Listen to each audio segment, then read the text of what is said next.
of the Electoral College, representing the certified winner, cast their votes for President and Vice President of the United States in an act just as old as our nation itself. And once again, in America, the rule of law, our Constitution, and the will of the people prevailed.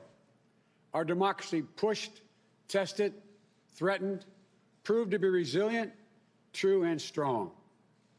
The Electoral College votes, which occurred today, reflect the fact that even in the face of a public health crisis unlike anything we've experienced in our lifetimes, the people voted. They voted in record numbers. More Americans voted this year than have ever voted in the history of the United States of America. Over 155 million Americans were determined to have their voices heard and their votes counted. And the start of this pandemic, this crisis, many were wondering how many Americans would actually vote at all. But those fears proved to be unfounded. We saw something very few predicted, even thought possible. The biggest voter turnout in the history of the United States of America. A number so big that this election now ranks as the clearest demonstration of the true will of the American people. One of the most amazing demonstrations of civic duty we've ever seen in our country. It should be celebrated, not attacked. More than 81 million of those votes were cast for me and Vice President-elect Harris. That, too, is a record. More than any ticket has received in the history of America. It represents a winning margin of more than 7 million votes over the number of votes cast for my opponent. Together, the Vice President-elect Harris and I earned 306 electoral votes, well exceeding the 270 electoral votes needed to secure victory. 306 electoral votes is the same number of electoral votes that Donald Trump and Vice President Pence received when they won in 2016. Excuse me. At the time, President Trump called the Electoral College tally a landslide. By his own standards, these numbers represented a clear victory then, and I respectfully suggest they do so now. If anyone didn't know before, they know now. What beats deep in the hearts of the American people is this: democracy. The right to be heard, to have your vote counted, to choose leaders of this nation, to govern ourselves. In America, politicians don't take power. People grant power to them. The flame of democracy was lit in this nation a long time ago. And we now know nothing, not even a pandemic or an abuse of power, can extinguish that flame. And as the people kept it aflame, so too did courageous state and local officials and election workers. American democracy works because America makes it work at a local level. One of the extraordinary things we saw this year was that everyday Americans, our friends and our neighbors, often volunteers, Democrats, Republicans, independents, demonstrating absolute courage. They showed a deep and unwavering faith in and a commitment to the law. They did their duty in the face of a pandemic. And then they could not and would not give credence to what they knew was not true.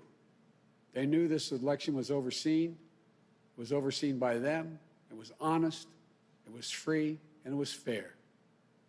They saw it with their own eyes, and they wouldn't be bullied into saying anything different. It was truly remarkable, because so many of these patriotic Americans are subject to so much, enormous political pressure, verbal abuse, and even threats of physical violence. While we all wish that our fellow Americans in these positions will always show such courage and commitment to free and fair elections, it is my sincere hope we never again see anyone subjected to the kind of threats and abuse we saw in this election. It's simply unconscionable. We owe these public servants a debt of gratitude. They didn't seek the spotlight.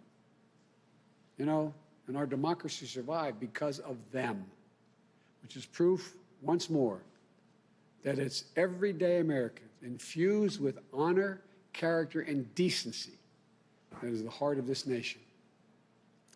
You know, In this election, their integrity was matched by their strength, independence, and the integrity of our judicial system. In America, when questions are raised about the legitimacy of any election, those questions are resolved through the legal processes. And that's precisely what happened here. The Trump campaign brought dozens and dozens and dozens of legal challenges to test the result. They were heard again and again. And each of the times they were heard, they were found to be without merit. Time and again, President Trump's lawyers presented arguments to state officials, state legislatures, state and federal courts, and ultimately to the United States Supreme Court twice. They were heard by more than 80 judges across this country, and in every case, no cause or evidence was found to reverse or question or dispute the results. A few states went for recounts. All the counts were confirmed. The results in Georgia were counted 3 times. Didn't change the outcome. The recount conducted in Wisconsin actually saw our margin grow. The margin we had in Michigan was 14 times the margin President Trump won that state by 4 years ago. Our margin in Pennsylvania was nearly twice the size of the Trump margin 4 years ago. And yet, none of this has stopped baseless claims about the legitimacy of the results. Even more stunning, 17 Republican attorneys general and 126 Republican members of the Congress actually signed on to a lawsuit filed by the state of Texas. That lawsuit asked the United States Supreme Court to reject the certified vote counts in Georgia, Michigan, Pennsylvania, and Wisconsin. This legal maneuver was an effort by elected officials and one group of states to try to get the Supreme Court to wipe out the votes of more than 20 million Americans in other states, and to hand the presidency to a candidate who lost the Electoral College, lost the popular vote, and lost each and every one of the states whose votes they were trying to reverse. It's a position so extreme, we've never seen it before. A position that refused to respect the will of the people, refused to respect the rule of law, and refused to honor our Constitution. Thankfully, a unanimous Supreme Court immediately and completely rejected this effort. The court sent a clear signal to President Trump that there would be no part of an unprecedented assault on our democracy. Every single avenue was made available to President Trump to contest the results. He took full advantage of each and every one of those avenues. President Trump was denied no course of action he wanted to take. He took his case to Republican governors and Republican Secretary of State, as he criticized many of them, to Republican state legislatures, to Republican-appointed judges at every level. And in a case decided after the Supreme Court's latest rejection, a judge appointed by President Trump wrote, quote, "This court has allowed the plaintiff the chance to make his case, and he has lost on the merits," end of quote. Lost on the merits. Even President Trump's own cybersecurity chief, overseeing our elections, said it was the most secure election in American history, and summarily was let go. Let me say it again. His own cybersecurity chief, overseeing this election, said it was the most secure in American history. You know, respecting the will of the people is at the heart of our democracy, even when we find those results hard to accept. But that's the obligation of those who've taken on a sworn duty to uphold the Constitution. 4 years ago, when I was a sitting vice president of the United States, it was my responsibility to announce the tally of the Electoral College votes in the joint session of Congress that voted to elect Donald Trump. I did my job. And I'm pleased, but not surprised, by the number of my former Republican colleagues in the Senate who have acknowledged already the results of the Electoral College. I thank them, and I'm convinced we can work together for the good of the nation on many subjects.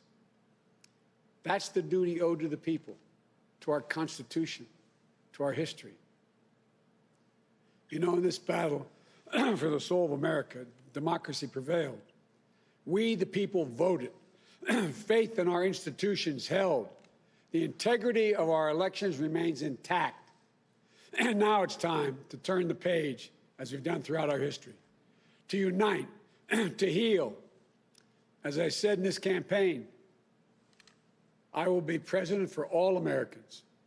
I'll work just as hard for those of you who didn't vote for me as I will for those who did. There's urgent work in front of us. Getting this pandemic under control and getting the nation vaccinated against this virus. Delivering immediate economic help so badly needed by so many Americans who are hurting today. And then building our economy back better than it ever was. In doing so, we need to work together to give each other a chance to lower the temperature. And most of all, we need to stand in solidarity as fellow Americans, to see each other, our pain, our struggles, our hopes, and our dreams. We're a great nation. We're good people. We may come from different places, hold different beliefs, but we share in common a love for this country, a belief in its limitless possibilities. For we, the United States of America, has always set the example for the world for a peaceful transition of power. We'll do so again. I know the task before us won't be easy. It's tempered by the pain so many of us are feeling. Today, our nation passed a grim milestone, 300,000 deaths due to this COVID virus. My heart goes out to each of you in this dark winter of the pandemic, about to spend the holidays and the new year with a black hole in your hearts, without the ones you loved at your side. My heart goes out to all of you who have fallen in hard times through no fault of your own, unable to sleep at night, staring at the ceiling, and weighed down by the worry of what tomorrow will bring for you, and equally important for your family. But we've faced difficult times before in our history. I know we'll get through this one, but together. That's how we get through it, together. So as we start the hard work to be done, may this moment give us the strength to rebuild this house of ours upon a rock that can never be washed away. As in the prayer of St. Francis, for where there is discord, union, where there is doubt, faith, where there is darkness, light. This is who we are as a nation. This is the America we love. And that is the America we're going to be. So thank you all. May God bless you. And may God protect our troops and all those who stand watch over our democracy. Thank you.